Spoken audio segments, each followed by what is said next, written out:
So this Shabbos is actually a little complicated. I had to give some thought to what we were going to do because we have a Torah reading, Miketz, but the Haftorah is not the Haftorah for the Torah reading, right? The Haftorah is because it's Hanukkah, and it also happens to be Rosh Chodesh. So usually there's a special Haftorah for Rosh Chodesh that pushes aside the Torah reading. But the Haftorah for Hanukkah, since it's much more rare, Haftorah for Hanukkah gets precedence this Shabbat. So we read in Shul the Haftorah for Hanukkah. So I was still scratching my head, what Haftorah should we look at today? Should we look at the Haftorah for the Torah portion? Or should we look at the Hanukkah Torah Haftorah? We're not going to look at the Rosh Chodesh. I figured that out right away. We're not going to look at the Rosh Chodesh Haftorah. That gets, like I say, bumped in this Shabbos, but this is what I'm suggesting. What I'm suggesting is let's look at the Haftorah for the Torah portion, the regular Haftorah for Miketz. Now, this is the interesting thing to me. The regular Haftorah portion for Miketz is almost never chanted because Miketz most of the time happens on Hanukkah. So I looked it up in the calendar, and it happened we read the regular Haftorah in 2000. We then read it again 20 years later in 2020. Then for some reason, we're going to read it in 2023. Then we're going to read it again in 2040. So it's not a common Haftorah. So the Torah portion Miketz almost never gets its own Haftorah to be read. So what the heck, let's read it. Plus it happens to be a classic story, so we'll see very soon what it's all about. Yeah, Geraldine. Question, is there any logic to the way we have we add an Adar each month that changes. Yeah. When Hanukkah is. Yes, there is a logic. The problem is that logic the logic that I know. I mean, I only know the bare bones of it, but the logic that I know, what made me very surprised when I saw that there's this, the pattern for the Haftorah. We have a. How does it go? We have, if I'm remembering correctly, so that's the thing. It's either maybe it's a 19-year. Yes, it's a 19-year cycle. So that's why it's like theoretically every 20 years things should come back to the same thing. You go through 19 years. There are different kinds of configurations that the year can have, and then. So that actually, thank you. So that's actually why it works every 20 years, but somehow or other, it happens in 2023 also. So I couldn't figure it out. Anyway, 7 times within the 19 years, we have a Jewish leap year. And that's either it's going to happen after 2 years or rarely after 3 years of regular years, then there'll be a Jewish leap year. All of the calculations were done back in the 4th century CE, and that's like 355 CE, when the Roman Empire under when the church took over, they forbade us from calculating our calendar with eyewitnesses. Until that time, we would decide when Rosh Chodesh was based on testimony. People would run to the court and say, "I saw the new moon last night." And then they would declare the new moon. And that's why we have this kind of variation. Is it sometimes 29 days? Is it sometimes 30 days till we have Rosh Chodesh? We're going to have 2 days of Rosh Chodesh this year, this month. Shabbat and Sunday, both days will be Rosh Chodesh. So that was when we used to do it by live eyewitness testimony. When we weren't allowed to do that, as part of the clamping down on Jewish observance and Jewish practices, we're in Hanukkah. So this is like a perpetual problem that we've had. The Hanukkah problem The oppression was, in the middle of the 2nd century BCE, and this is in the 4th century CE.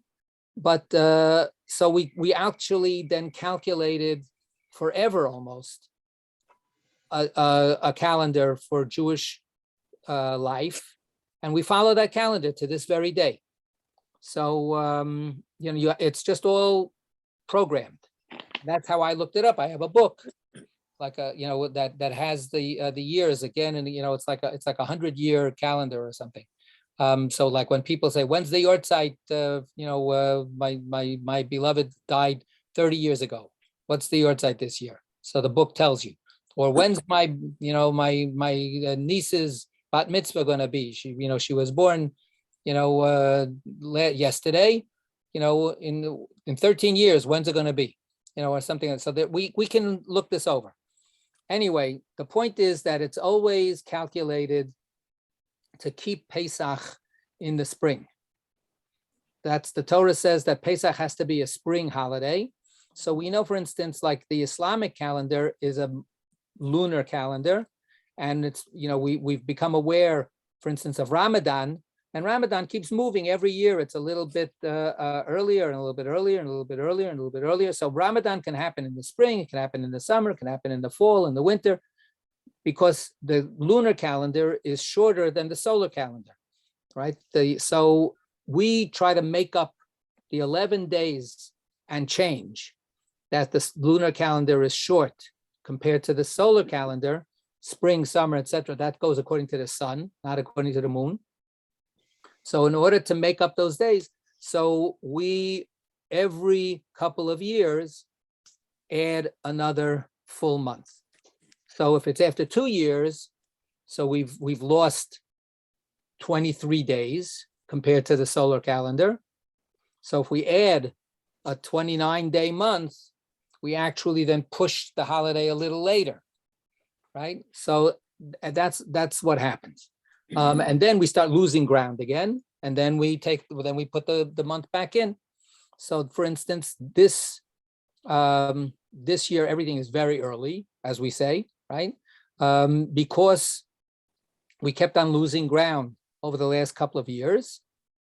And this year is then a leap year. So that next year, things will be readjusted back to, to make Pesach be in the fall again, in the spring again.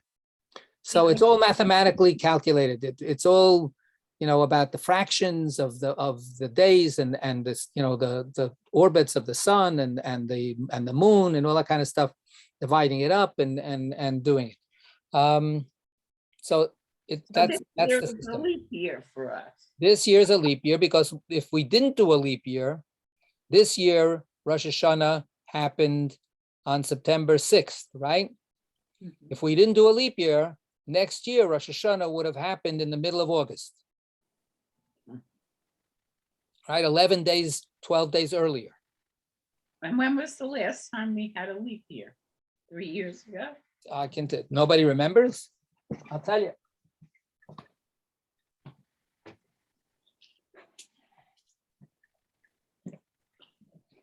Here's the book, 150-year calendar.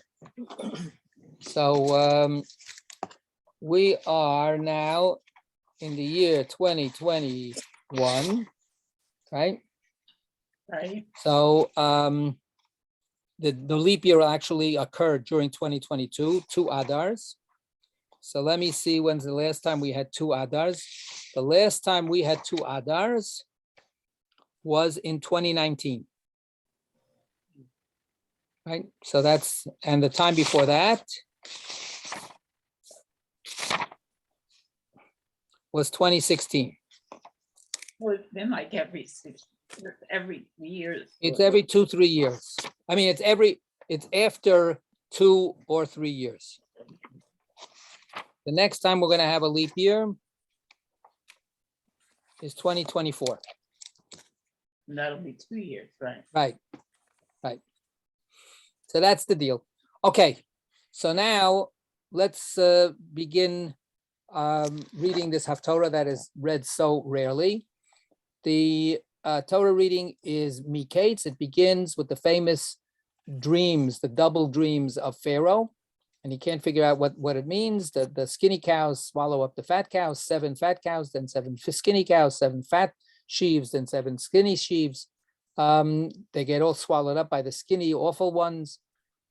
Finally, Joseph is brought up because he's the big expert, right? The chief butler says, well, I have to admit that there is somebody that I was supposed to vouch for 2 years ago, but I forgot about him, and now I'm going to bring, I have to mention it. That's what I wrote about in the Torah parts. Mhm. So Joseph gets brought up from the dungeon. He becomes the second to Pharaoh in all of Egypt because he's so smart, and Pharaoh is so impressed with his talents. And then we get the brothers coming down because the famine begins, and they need to get food. And we have the dynamics between Jacob and his sons. Jacob says, just go get the food. And then Joseph is maneuvering with them, right? All the complicated backs and forths. And he's, sort of playing with them. He finally engineers it so that all of the brothers, including Benjamin, Jacob was, screaming and yelling not to let Benjamin go. He didn't want to lose Benjamin like he lost Joseph. And Benjamin finally has to go down. And then at the end of the Torah portion, Joseph connives, right? He frames Benjamin so that he can accuse Benjamin of stealing from him. And he wants to put Benjamin in jail. And this becomes like, it's a cliffhanger. At the end of the Torah portion, all the brothers are in an uproar because they cannot go back, right? Joseph says, you go back, and he has to be punished for his crime. And they said, we can't go back. How can we go back? We can't go back without Benjamin. So that's the end of the, the Torah portion for this coming Shabbat, right? All right. Question. Yes. What does Miketz mean? Miketz means at the end of. At the end of.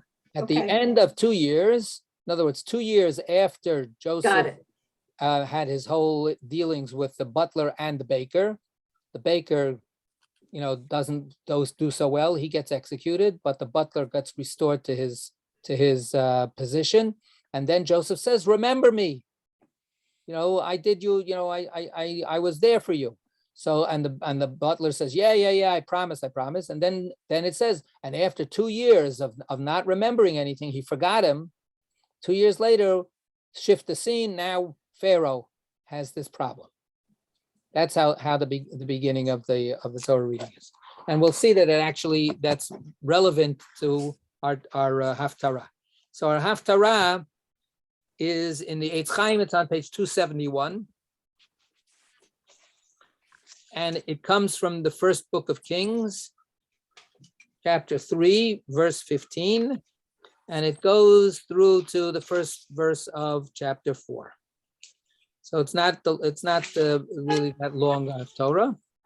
And once we start reading it, you'll see how famous this story is. Okay, who would like to read for us, please?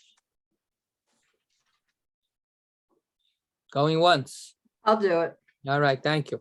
You're welcome. Okay. Then Solomon awoke. It was a dream.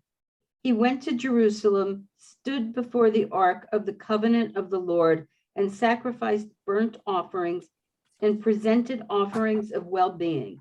And he made a banquet for all his courtiers. Okay, so this is how the Haftarah starts in a very abrupt way, and as you will see in the notes, they remark about that.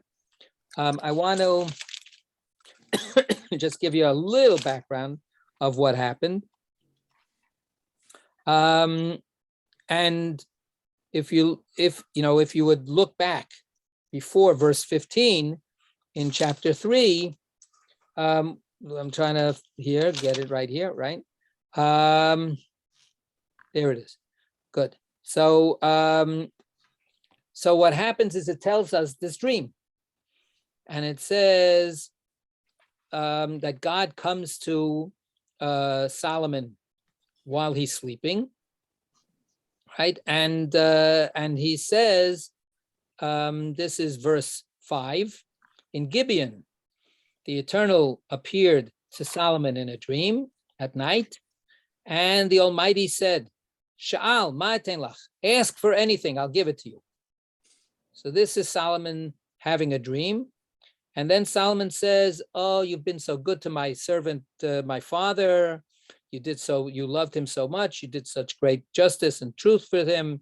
And he served you, and so on and so forth. So then he says, you want to know what I would like? He says, this is verse 7. He says, Where are we? What page? I'm a little lost. nowhere. I'm giving you background. Okay, good. Thank you. So he says, so in this, in this dream, he's speaking to God. God says, I'll give you anything you want. Make a wish. Make a wish and I'll give you anything you want. So Solomon says, look, says, I'm just a young whippersnapper, nar katan. I'm a young, small lad, right? And I don't know my coming or my going. I don't know what I'm doing. I now inherited to be the king. And what do I know? He says, I am within my people that you have chosen. Can you please, this is now verse 9, please, v'natata l'avdecha leiv shomea, lishpot et amcha, lahavin ben tov l'ra. Give me a heart that is capable of hearing and listening to people, so that I can judge between what is good and what is bad. So this is what Solomon says. He doesn't want riches. He doesn't want fame and fortune. He doesn't want to have fun all his life. He says, just give me a heart that is wise, right? So he says, so then God answers him and says, what you have asked for, you haven't asked for a long life. You haven't asked for riches. You haven't asked for victory against your enemies. All you've asked for is to be understanding and to be able to do justice. I am doing what you want, right? I have given you, this is verse 12 now. We're leading up to, assume we're going to have the Haftorah. Natati lecha leiv chacham v'navon. I'm giving you a wise and understanding heart, such as which has never happened before, and afterwards will never be like yours. You will have the most wise and understanding heart that has ever existed or that will ever exist among people, right? But then I'll also give you all the things that you didn't ask for. I will give you riches, and I will give you all those other good things, and so on and so forth, if you walk in my paths, if you keep my Torah, if you keep all of my rules and my commandments, then I will take care of you. That's the dream that he has, and that's now where everybody's supposed to know that. And then our Haftorah starts with, and then Solomon awoke. It was a dream, right? And he goes to Jerusalem, and he offers sacrifices out of gratitude because he had this beautiful dream that God is with him, and that God is going to give him everything that he asked for, which we have to remember is that he asked for wisdom. He asked for empathy. He asked for compassion, a heart that can feel and know what's right and what's not, right? And how to deal with other people. So you asked, what does the word Miketz mean? Miketz means at the end of, right? It comes from the word Ketz. Ketz means end.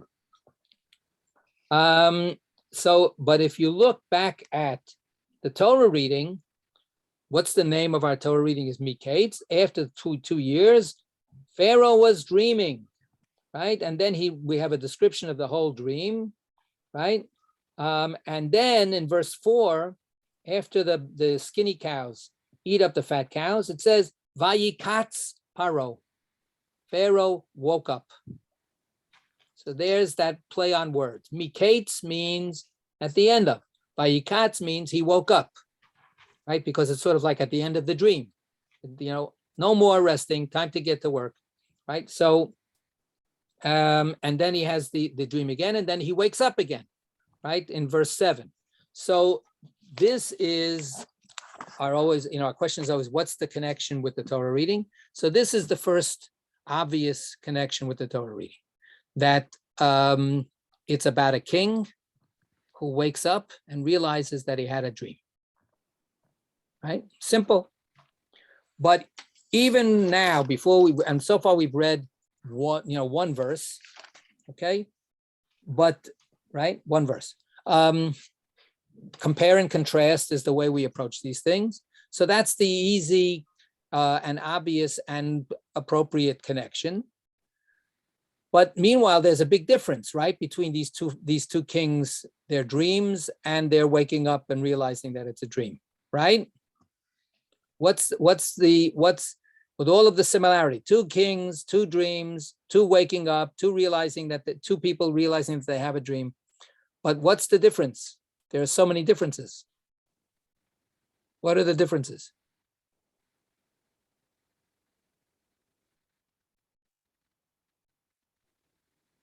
Anybody?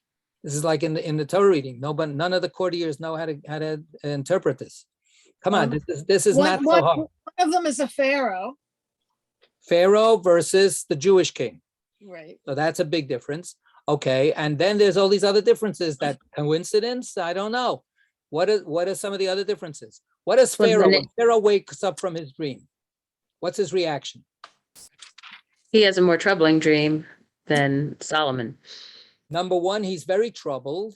He's upset. And number two, even though he's upset, he doesn't know really what it means. So is his upsetness because he sort of intuits a little bit what kind of dream it is? I mean, it is a little bit of a nightmare, right? The image is a very shocking and frightening image. These skinny, thing. It's interesting. He didn't dream about cats, right? Cats were big in Egypt, right? But he didn't. Oh, my cats are aware of that. But the dream itself is a very, scary image, but he doesn't have an interpretation, right? So he could be Right. upset in two levels. On one level, he gets how this is bad. He gets that there's something wrong here, but then he doesn't get what. So that's him. Solomon, on the other hand, he gets it perfectly. There's no fairness, mystery Solomon's in this got a- dream, right? But it's a more straightforward dream, right? It's right. It's a total direct dream. It's a total, complete, and there's no imagery. It's all a dialogue. God comes to Solomon. What would you like, my young man? I would love to give you a gift card. And Solomon says, I just want wisdom. I just want a heart that can listen and know what's right and what's wrong. And God says, you got it. That's what you're getting. Okay, so it's all talking. There's no mysterious symbolism. There's no weird, frightening imagery, right? Sorry. It's all a direct communication. Joseph will say to Pharaoh, God is talking to you.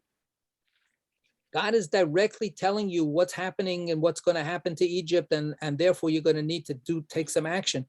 But Pharaoh doesn't get that, right? Pharaoh needs Joseph to interpret the dream. Here, Solomon doesn't need anybody to interpret the dream. It's totally straightforward. It's totally direct. The communication is by God to Solomon without any intermediaries, without any mystery, right? Another difference. Well, the main difference, I have a difference. Sure. Can I go? Yeah. And it's possibly what you just said, which is that Solomon knows God and God knows Solomon, whereas Pharaoh, this is just like he has no relationship with God. Right. So that's a huge difference. That's just a core difference. Right. Okay. Yes, absolutely. So the whole background is, lacking for Pharaoh. He has absolutely no no context of how to judge this. Mhm. And then there's more simple kinds of differences.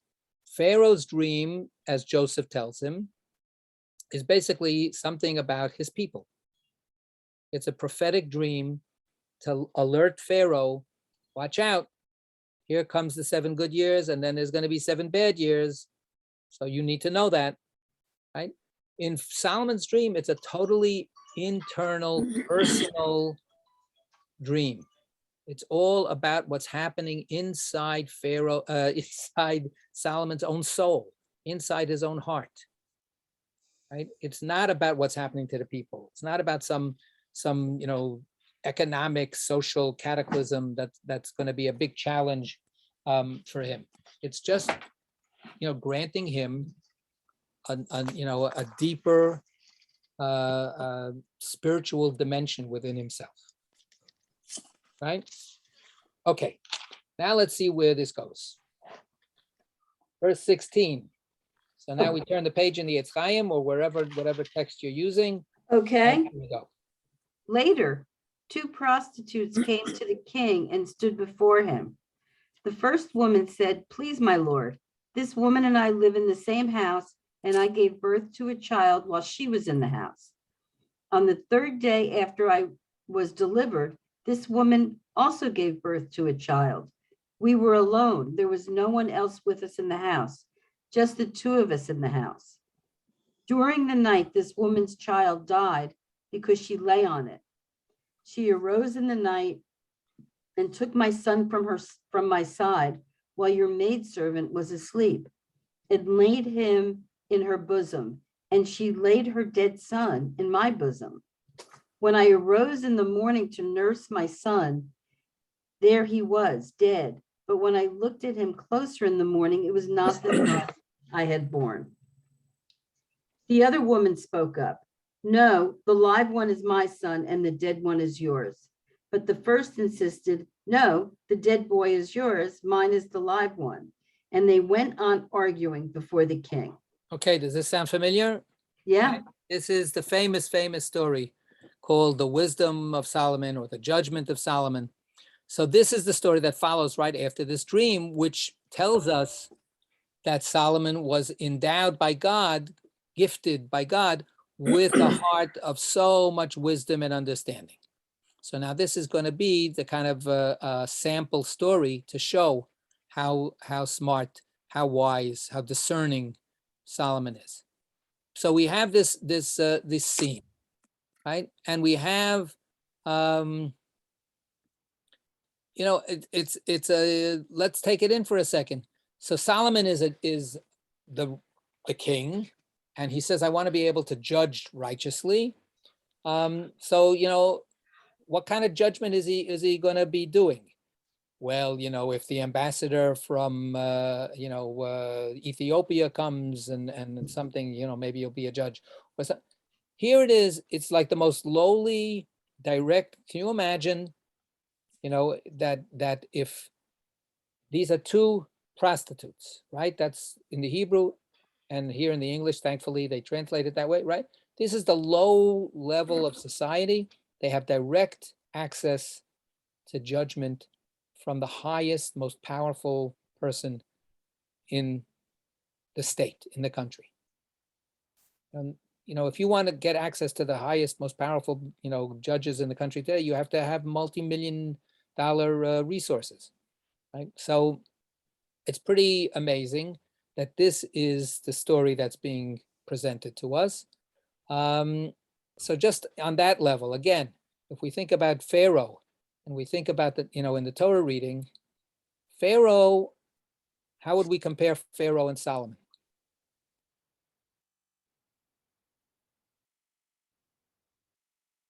What happens in the Torah reading? When Pharaoh finally understands what the dream is supposed to be telling him, what does Pharaoh do? He delegates. Delegate, exactly, right? He delegates, and of course, he's lucky. He's got this great, young, talented guy named Joseph. And what does he do? He says, Joseph, you now take care of everything. You take care of everything.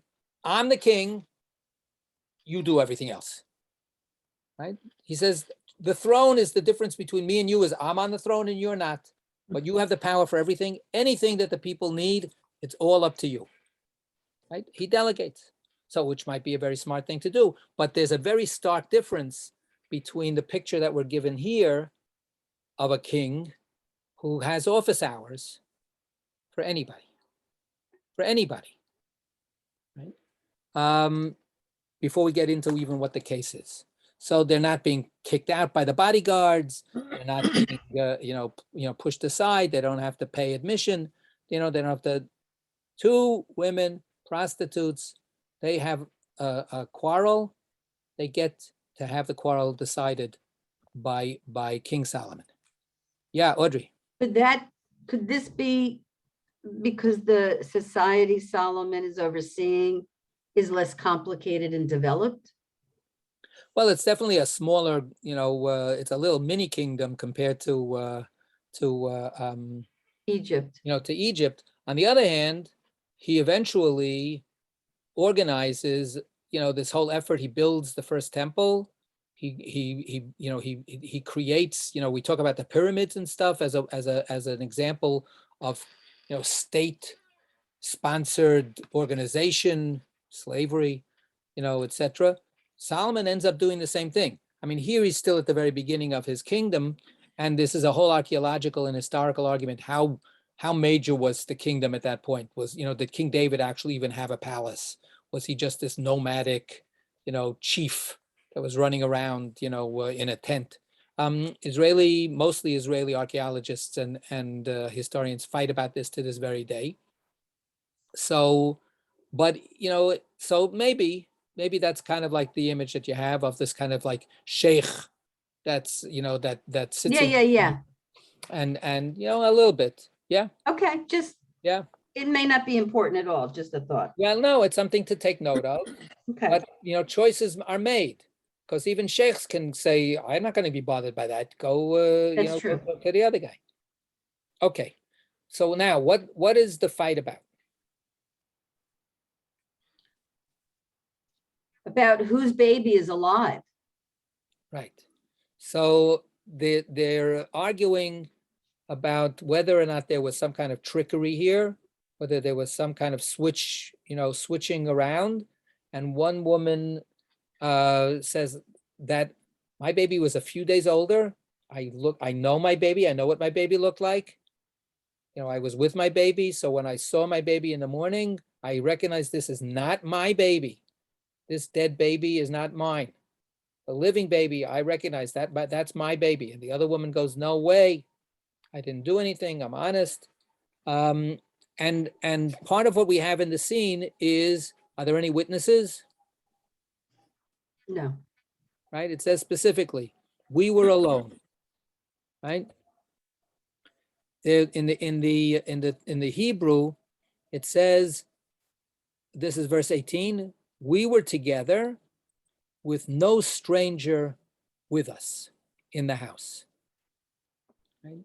Now, of course, prostitutes always have strangers in their house, at least when they're working, right? But also, this is maybe a little bit of an occupational hazard. Prostitutes, are going to have trouble working if they have to take care of a baby. They're not interested in getting pregnant every minute. So there's something, right, that has upended their lives a little bit, right? Both of them have conceived. There's no dad around, right? There's no male presence or any other presence.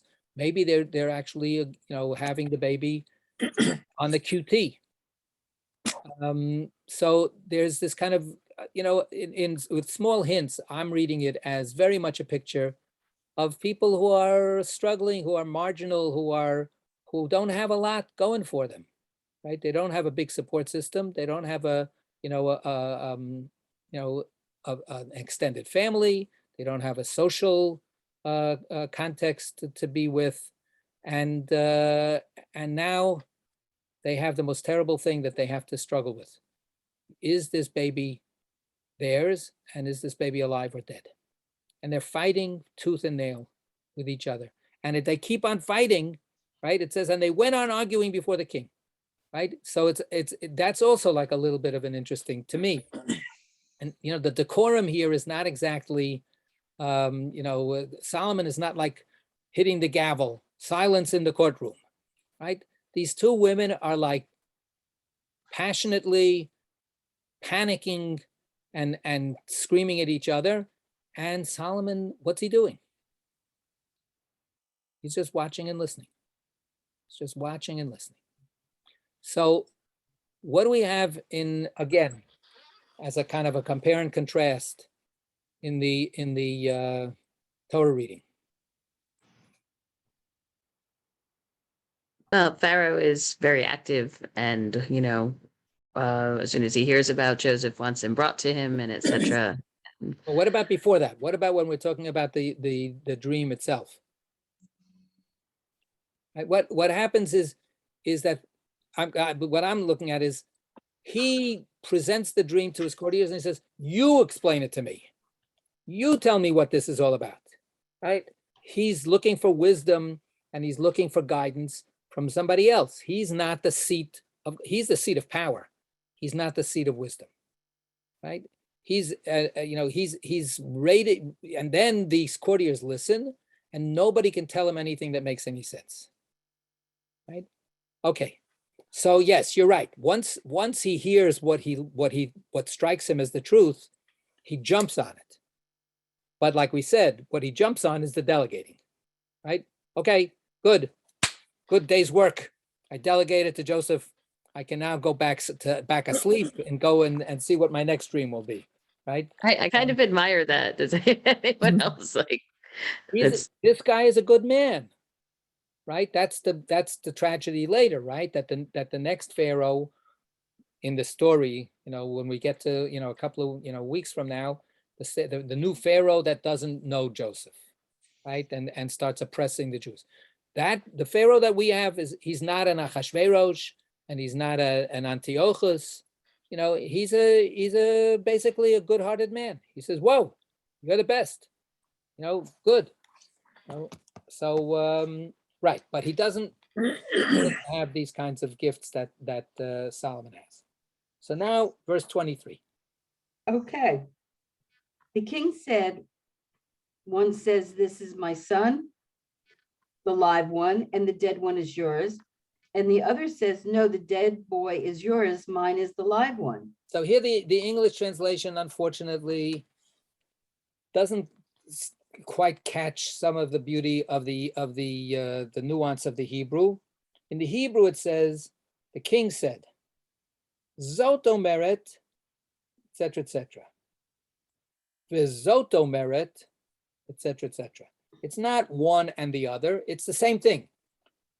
This one says, "My son is alive and your son is dead," and this one says. So it's like he's really sort of like it's the language. It's delicate, but it's basically saying they're equal. This one is saying this. This one is saying they're both saying the exact same thing. I cannot tell the difference between one or the other. Then there is not one or the other. One of them says this. One of them says this. It's like I'm looking in a mirror. It's like they're both exactly the same. Okay. Yeah. So the king gave the order, "Fetch me a sword."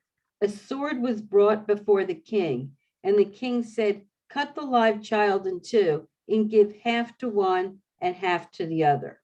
Okay, so this is super famous, and supposedly in theory, I can't make a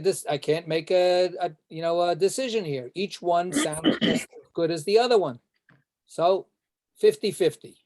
Right, so which sounds like the most ridiculous, stupidest kind of thing that you could possibly decide. Right, what happens next? But the woman whose son was the live one pleaded with the king, for she was overcome with compassion for her son. "Please, my lord," she cried, "give her the live child, only don't kill it." The other insisted, "It shall be neither yours nor mine. Cut it in two." Then the king spoke up. "Give the live child to her," he said, and do not put it to death. She is its mother. Okay, so this is the famous, what we have is, he sounds like he's making a judgment which makes no sense. It's only this abstract, mathematical thing. Okay, 50-50. But really what's going on in his mind is a psychological test.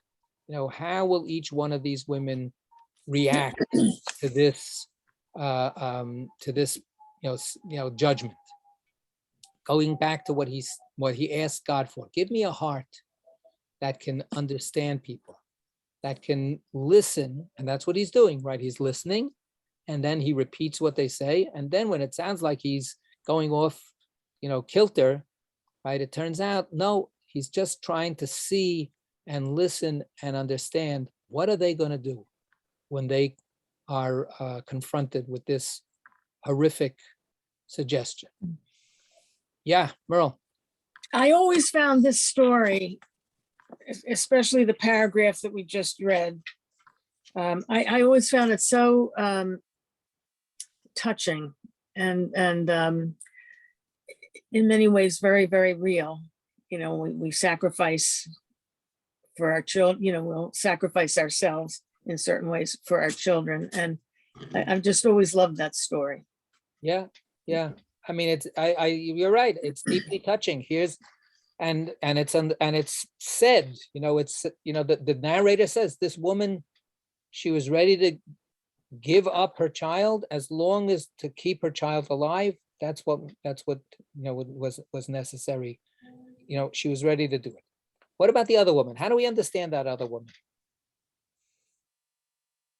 I hope she was just like terrified to gainsay Solomon or something, because otherwise it's so cruel. It's really hard to imagine anybody actually saying that. Anybody else? Any other psychological suggestions about what's going on in her heart and in her mind? Possibly grief, likely grief that makes her honestly psychotic. Like she's not in her right mind. That's my view. Okay. And part of where she goes is, if I can't have my child, nobody should have a child. Right? If I have to suffer this terrible gut-wrenching tragedy, right, then I don't want anybody to have life. This is like she's gone off because she suffered it. That's what we a little bit forget. She has suffered this terrible tragedy, right? And this drives her crazy already before. No, I'm going to have a live baby. I'm going to have I cannot imagine for myself that I'm not going to have this child. Right? This is all I have. So it doesn't matter that it's not really her child. She's going to have this little baby, and she's going to take care of this little baby, and it's going to be all hers. And now that she can't have it, nobody can have it. Right? Nobody can have it. It doesn't excuse it. It's horrible. Thank God nobody listened to her. But that's also, where we are in this story is, how do we react in crisis? Do we overflow with compassion, or do we overflow with anger and panic and terror and just striking out at somebody else?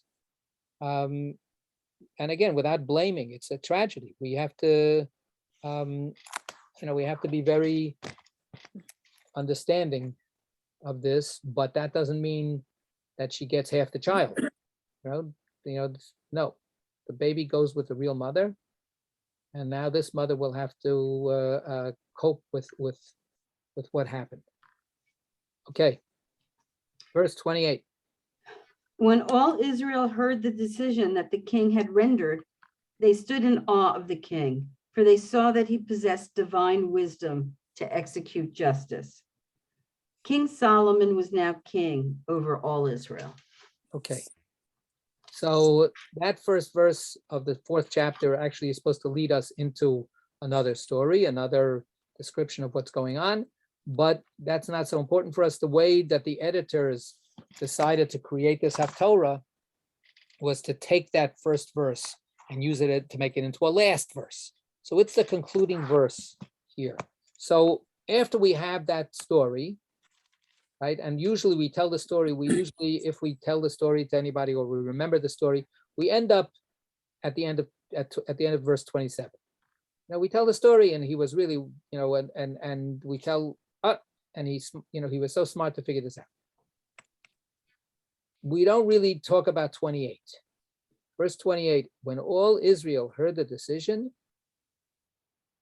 they stood in awe of the king. What is that verse telling us? And then the next verse after that. Well, they had leadership they trusted. And they were right.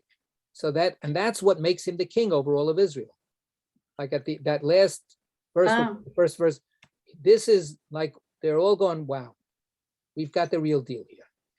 This person has within him, right, the wisdom of God within him. Here they translate, he possessed divine wisdom. Hebrew literally is, they saw that the wisdom of the Almighty was within him, in his guts, in his kishkes, to execute justice, right? This is what they saw. So where do we see in our Torah reading somebody perceiving that somebody else has this kind of wisdom? Pharaoh with Joseph. Pharaoh with Joseph, right? That's the beginning of the when Pharaoh is so impressed, he goes, wow, there's nobody like this guy. This guy, is so smart.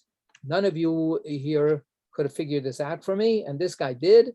Okay, he's now the head of all of Egypt, right? Except for me. So there's a kind of a parallel there. There's a kind of a parallel of the wise man gets elevated to power. It's a kind of a Platonic ideal, right? This is the philosopher king, right? But there's also a very interesting, again, contrast. Who recognizes that Joseph is so wise? Pharaoh, right? Pharaoh is in need of a solution here, somebody to take care of it. After all, once Joseph told him the plan, how difficult would it have been for him to actually do it? Pharaoh could have done it. He gave it to him on a silver platter. Joseph gave him what he has to do on a silver platter.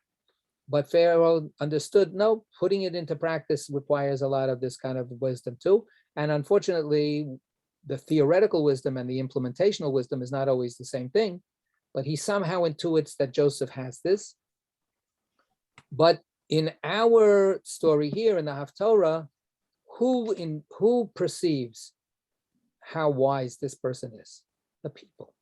The people perceive it, right? So this is, instead of top down, Pharaoh makes Joseph the ruler of all of Egypt, right? In this case, the people accept Solomon as their king. They realize it's not just because he's David's son. They see that he has these unique, precious qualities, and it's not about leading people into war, not about even building a temple, but it's about the fact that he gets it. He gets what it takes to administer justice. Jen. So does this imply that Solomon at the very start of his reign is a little bit on shaky ground? Like there was some drama before David died. Is that a reflection of this, or is this like somebody looking back to when Israel is split, and that's why they want to emphasize that all of Israel was under Solomon? I think both. I think yeah, those are good points, right? We've had the Haftorahs a couple of weeks ago, right, where there's this whole fight as David is dying. Is Solomon going to become the king, Or no, maybe it's Adoniah who's going to become the king, right? Absalom before that, Absalom wanted to become the king. Solomon was like the last guy who finally, left standing, so to speak. But he wasn't the first choice of a lot. I mean, there were a lot of people with a lot more driving ambition. And yes, and of course, afterwards we get the whole fragmentation. But this is the Camelot moment, right? This is for one brief shining moment. There's this perfect sense of a good king who cares about even the lowliest person, who cares about justice and not just might, not just their power. The tragedy will be that Solomon will not live up to this dream. He will not. He will act foolishly, and the Book of Kings says it outright. He was arrogant. He was smug. He deluded himself. He thought he could get away with not abiding by the rules because he was so smart. He was conceited. The wisdom that starts here in this kind of beautiful way of dealing with the lowest of the low, in the end, it dissipates and it gets corrupted. And Solomon himself doesn't live up to the expectations of the people. And and the rest is history. The rest is history. This is not exactly history. This is this tiny little fairy tale. The history is grimmer and much more tragic. So yeah. All right. Why, we have a couple of minutes, so we can take a tiny little look at the Haftorah for Hanukkah. How many days does Hanukkah have? 8. 8, thank you. So theoretically, we could have 2 Shabbatot, 2 Shabbats in Hanukkah. If the first day of Hanukkah is Shabbat, sometimes that happens, then the last day of Hanukkah will also be Shabbat. So most of the time there's only 1 Shabbat, but every once in a while there are 2. So therefore, there are 2 Haftarot for Hanukkah, depending on how the calendar works out. This year, there's only 1 Shabbat in Hanukkah, and the Haftarah is found on page 1270 in the Eitz Chaim Chumash. It's the 2nd and 3rd chapters and 4th chapters of Zacharias, right? Let's look, just since we only have a minute or so, we'll look at part of what part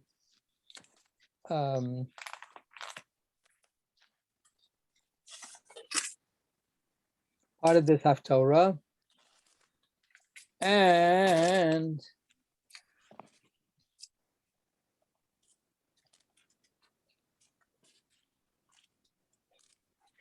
right. Let's look at chapter 4, 1272. So it's Zechariah chapter 4. And again, we have a little bit of a dream image.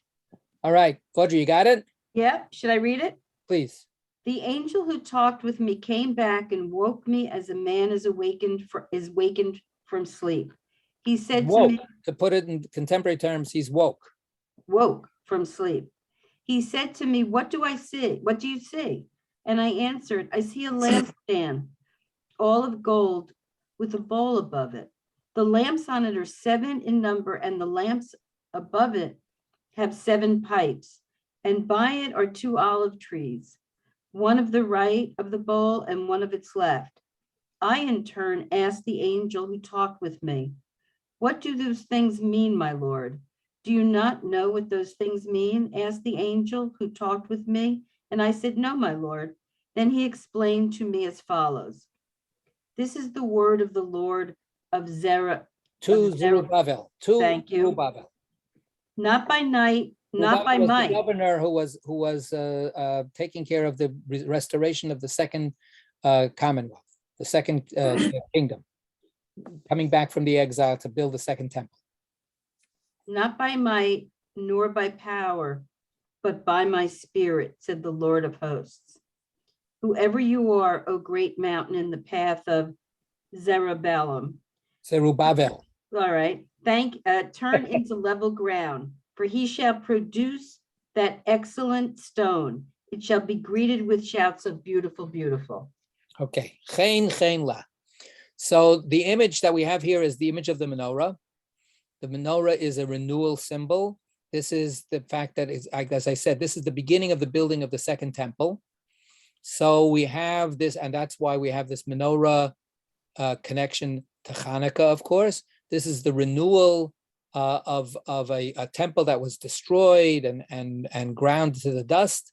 And Hanukkah, of course, is a second story of renewal, of bringing the temple back again into full functioning. And then the light of the menorah with the pure olive oil, very connected to the Hanukkah story, tells us, says the angel, it's all about the spirit.